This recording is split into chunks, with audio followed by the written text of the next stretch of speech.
Operation Sindoor అనేది మొదలుపెట్టిన తర్వాత ఇద్దరు లేడీ ఆఫీసర్స్ పేర్లు బాగా వినిపిస్తున్నాయి అండ్ వాళ్ళ ఫొటోస్ వీడియోస్ కూడా బాగా కనిపిస్తున్నాయి. అసలు ఎవరు మేడం వాళ్ళు ఇంత హల్చల్ చేస్తున్నారు సోషల్ మీడియాలో కానీ ఆపరేషన్ సింధూర్లో? నిజంగా వాళ్ళ దమ్ముకి హ్యాట్స్ ఆఫ్ చెప్పుకోవాలి. అసలు ఎవరు మేడం వాళ్ళు? ఎవరు అని చెప్పుకోవాలంటే ఒక ఆవిడ యోమికా సింగ్, ఈవిడ పైలట్. పైలట్ అంటే మన యుద్ధ విమానాలని నడపడంలో ఎక్స్పర్ట్. తర్వాత ఇంకొక ఆవిడ సోఫియా ఖురేష్ సంథింగ్ పేరు. ఆవిడ ఏమిటంటే కల్నల్. ఆవిడ కూడా మంచి గ్రేడ్ అనమాట, మంచి పొజిషన్లో ఉన్నవాళ్ళు లేడీ ఆఫీసర్స్ వాళ్ళు. అది కూడా డైనమిక్స్ ఇద్దరు కూడా. ఇద్దరే కాదు, మన దాంట్లో ఇండియన్ ఆర్మీలో ఇంకా ఉన్నారు, చాలామంది ఉన్నారు, మంచి మంచి డైనమిక్ పర్సన్స్ ఉన్నారు. వీళ్ళని సెలెక్ట్ చేశారు. అంటే ఎవరి స్పెషాలిటీ వాళ్ళకు ఉంటుంది కదా, వీళ్ళిద్దరిని సెలెక్ట్ చేశారు ఆపరేషన్ సింధూర్కి. ఎందుకు అనంటే ఇప్పుడు మనకు పహల్గామ్లో April 22న దాడి ఏదైతే జరిగిందో అందులో అందరు మగవాళ్ళని చంపేశారు. అంటే మన హిందూస్ని మాత్రమే, హిందూస్ అవునా కాదా అని తెలుసుకుని మరీ చంపేసి వీళ్ళని లేడీస్ని ఒక మాట అన్నారు, అదేంటి అభితో ఔర్ హిందూయే అంటే ఏంటంటే ఇంకా హిందువులు మిగిలి ఉన్నారు అని. తర్వాత వీళ్ళు ఏమన్నా అబద్ధం చెప్తున్నారా అనే ఒక డౌట్లో కూడా అన్న మాటలు అన్నమాట ఇవి. అంటే ఏంటి, ఇంకా హిందువులు మిగిలి ఉండకూడదు, ఇప్పటికీ ఇంకా వీళ్ళు హిందువులే, ఈ అర్థాలు వచ్చేటట్టుగా మాట్లాడి మరి వాళ్ళని చంపేస్తే, ఈ ఆడవాళ్ళు చంపేస్తే వెంటనే విధవలు అవుతారు కదా. మన భారతదేశంలో స్త్రీలు కుంకుమ ధరించే ఉంటారు ఎప్పుడు. అది ఒక పవిత్రత, అది ఒక సౌభాగ్యము. పెళ్ళి అంటే పెళ్ళిలో వాళ్ళకి భర్త సింధూరం పెడతాడు కాబట్టి పెళ్ళితో వాళ్ళకి అది మనకి మంగళసూత్రం ఎట్లాగో కొన్ని స్టేట్స్లో వాళ్ళకి సింధూరమే మంగళసూత్రంగా పరిగణించబడుతుంది. ఇంకా అన్ని స్టేట్స్లో కూడా కుంకుమకి అంత ఇంపార్టెన్స్ ఇస్తారు. పెళ్ళితోటి వాళ్ళకి పాపెట్లో సింధూరం పెట్టుకోవడం, ఇక్కడ పెట్టుకోవడం అనే ఆచారం నుదుట్లో ఉన్నది. వాళ్ళు ఆ పని చేస్తే, అంటే భర్త ఎప్పుడైతే చనిపోతాడో మన హిందూ స్త్రీలు బొట్టు పెట్టుకోరు, కుంకుమ ముఖ్యంగా ధరించరు. కాబట్టి ఎప్పుడైతే వీళ్ళు ఆ దాడిలో చంపేశారో వెంటనే వీళ్ళు సింధూరాన్ని కోల్పోయినట్టే కదా, కుంకుమని కోల్పోయినట్టే కదా. కుంకుమని సింధూరం అని కూడా అంటారు, తిలకం అని అంటారు. ఒక్కొక్క సందర్భంలో ఒక్కొక్క మాట వాడతారు. ఇప్పుడు ఏదన్నా ఒక యుద్ధానికి వెళ్ళాలి అంటే వీర తిలకం అని అంటుంటారు. అలాగే ఒక పెళ్లి సందర్భాల్లో సింధూరం అని అంటుంటారు. అలా ఒక్కొక్క సందర్భంలో ఒక్కొక్క మాటను వాడుతూ ఉంటారు. ఏమైనా సరే కుంకుమ సింధూరం అనేది వాడతారు. ఈ స్త్రీలు ఎవరైతే ఈ సింధూరాన్ని పోగొట్టుకున్నారో ఇంకా వాళ్ళ యొక్క ప్రాణ రక్షణ కోసం ఉన్న బొట్టుని తుడిపేసుకుని దాక్కోవాల్సి వచ్చింది. ఇంత దారుణం కదా. ఎవరి కోసమో భర్త ఉండగా కుంకుమనే భర్తగా భావించే మన హిందూ దేశంలో భర్త పక్కన ఉండగానే తనకి తానే ఆ కుంకుమ చెరిపేసుకుని దాక్కోవటం అనే దుస్థితిని వాళ్ళు కల్పించారు. వీళ్ళే కాదు, నేను గతంలో కూడా విన్నాను, ఎవరైనా జమ్మూ కాశ్మీర్ వెళ్తే బొట్టు కనపడకుండా ఉంటారు. అంటే పెట్టుకున్నా కూడా కనపడినట్టుగా, లేదా బొట్టు పెట్టుకోకుండా తిరుగుతారు. అది నేను విన్నాను గతంలో కూడా.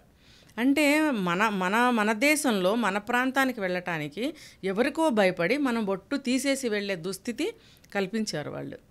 ఇంకొకటి ఏంటంటే, వెళ్ళి మీ మోడీకి చెప్పుకోండి, ఈ ఆడవాళ్ళు ఏం చేస్తారా, ఈ పిల్లలు ఏం చేస్తారా, వదిలేయండి అని చెప్పి మగవాళ్ళని మాత్రమే చంపి వీళ్ళని వదిలేసినప్పుడు మరి మన దేశ ప్రతిష్టని దృష్టిలో పెట్టుకుని మోడీ గారు ఇది ఒక ఛాలెంజ్గా తీసుకున్నారు. ఆడవాళ్ళని ఇంత తక్కువగా చూస్తారా మన భారతదేశంలో అంటే? పూర్వం నుంచి గతంలో కూడా మన చరిత్రలు తీసుకున్నా, పురాణాలు తీసుకున్నా ఆడవాళ్ళకి ఒక ప్రత్యేకమైన స్థానం ఉంది. ఆడవాళ్ళు చేయలేనిది ఆనాడు ఈనాడు ఏనాడు కూడా ఏదీ లేదు. ఎందుకంటే వాళ్ళకి ఏదన్నా ఇవ్వండి మీరు, వాళ్ళు చేసే చూపిస్తారు, గెలిచే చూపిస్తారు. ఇంకొకటి ఒక ఈ యావత్ విశాల ప్రపంచంలో పుట్టిన ప్రతి జీవి ఒక స్త్రీ కడుపులో నుంచి వచ్చిన వాళ్ళు. ఆవిడ ఎన్ని కష్టాలకు ఓర్చి పురుటినొప్పులు అనుభవించి ఆవిడ ఆ జన్మ ఇచ్చింది. కోటాను కోట్ల మంది ఈ మనుషులు పుట్టారు అంటే ఆ స్త్రీయే కారణం. అంత శక్తివంతురాలైన ఒక స్త్రీని అంత తేలిక భావంతో మాట్లాడారు. అంటే వదిలిపెట్టారు అని ఆ కాంటెక్స్ట్ మనం ఇక్కడ చూడొద్దు. ఆ చులకన భావంతో మాట్లాడారు. వీళ్ళేం చేస్తారు అనే చులకన భావన. చేయబట్టి మోడీ గారు ఒక నిర్ణయం తీసుకున్నారు. ఏంటంటే ఇది ఆడవాళ్ళకి సంబంధించిన ప్రతిష్టకి సంబంధించిన వాళ్ళ సౌభాగ్యానికి సంబంధించిన విషయం మీద ఎవరో పరదేశీయులు వచ్చి, పరదేశీయులు అంటే పాకిస్తాన్ మన ఇండియాలోది ఒకప్పుడు, అక్కడికి కూడా పాకిస్తాన్ ఈ ముస్లిమ్స్ అనేవాళ్ళు ఎక్కడి నుంచి వచ్చారు, ఎక్కడి నుంచో వచ్చారు, అక్కడ లేరు, ఎక్కడి నుంచో వచ్చి అది మాది అని అక్కడ ఉన్నారు కదా. పాకిస్తాన్లో లేరు, ఇండియాలోనే ఉన్నారు. అది డివైడ్ ఎప్పుడైతే అయిందో అది వేరే దేశంగా పరిగణించబడుతూ వచ్చింది. కాబట్టి వీళ్ళు అసలు ఇక్కడ వాళ్ళు కూడా కాదు, ఎక్కడి నుంచో ఇక్కడికి వచ్చారు. కాబట్టి వేరే దేశస్తులు అంటున్నా నేను. ఆ వేరే దేశస్తులు మన ఇండియన్స్ని ఇంత భయపెడుతున్నారా, ఇంత బాధ పెడుతున్నారా, మన స్త్రీలను ఇంత అవమానిస్తున్నారా అని ఒక ప్రతిష్టగా తీసుకుని మోడీ గారు ఈ స్త్రీలతోనే ఆపరేషన్ చేయించాలి అని ఆయన నిర్ణయించుకునే దానికి ఆపరేషన్ సింధూర్ అని పేరు పెట్టి ఇటువంటి ఎక్స్పర్ట్స్ అయినటువంటి ఈ సోఫియా గారిని అలాగే యోమికా సింగ్ వీళ్ళిద్దరిని కూడా సెలెక్ట్ చేసుకుని ఇందులో వాళ్ళు నియమించినప్పుడు వీళ్ళ ద్వారా, అంటే వీళ్ళ ఆధ్వర్యంలో, వీళ్ళ అండర్లో, వీళ్ళ కమాండ్లో యుద్ధం నడిపించాలి ఒకవేళ యుద్ధం వస్తే. సో దానికన్నా ముందు ఇది వాళ్ళ స్థావరాలు ఏవైతే ఉన్నాయో 9 స్థావరాలు, వాటి మీదకి అటాక్ కూడా వీళ్ళ ఆధ్వర్యంలోనే చేయించారు. అది సక్సెస్ అయింది కదా. సో దానికి ఆపరేషన్ సింధూర్ అనేది ఇలా పెట్టారనమాట. దానికి వాళ్ళు పోయిన మంగళవారం నాడు వాళ్ళు ఒకటి రిలీజ్ కూడా చేశారు, ఫోటో అందరూ చూడలేదు, మిస్ అయ్యారు.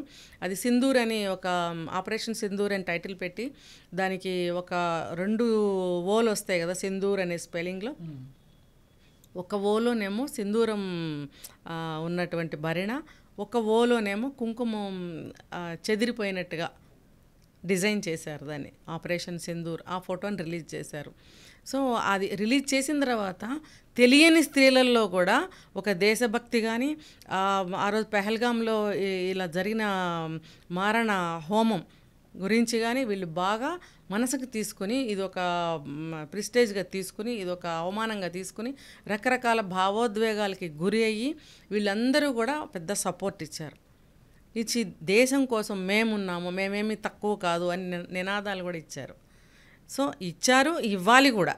సో అలాగే ఒక మధుసూదన్ గారు అని చెప్పి ఒక ఆయన అక్కడికి వెళ్ళి చనిపోవడం జరిగింది. ఆయన భార్య కూడా ఆవిడ చెప్పారు, ఇది నేను చాలా గర్విస్తున్నాను, ఎందుకంటే నేను కూడా సింధూరాన్ని కోల్పోయాను, కానీ నాకు చాలా సంతోషంగా ఉంది, అంటే ఆ బాధ అంత బాధపడినందుకు నాకు ఉపశమనంగా ఉంది, కానీ మా జీవితాలే పోయాయి కదా అని కూడా బాధపడ్డారు.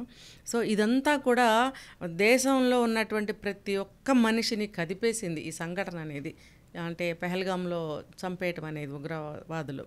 సో దానివల్ల ఈ లేడీస్ ద్వారా ఎవరైతే ఓమికా సింగ్, ఈ ఖురేషి మేడం ఉన్నారో వీళ్ళ ఆధ్వర్యంలోనే యుద్ధం జరిగితే కూడా అది కూడా వీళ్ళ ఆధ్వర్యంలోనే మేము జరిపి చూపిస్తాము. ఆల్రెడీ ఆపరేషన్ సింధూర్ సక్సెస్ అయింది కాబట్టి నెక్స్ట్ జరగబోయే ఏదైనా సరే వీళ్ళ ఆధ్వర్యంలోనే మేము చేయిస్తాము అని ఇప్పుడు ఆపరేషన్ సింధూర్ అని పేరు పెట్టి లేడీస్ ద్వారానే చేసి మా సత్తా ఏంటో చూపిస్తామని చెప్పి ప్రకటించడం జరిగింది.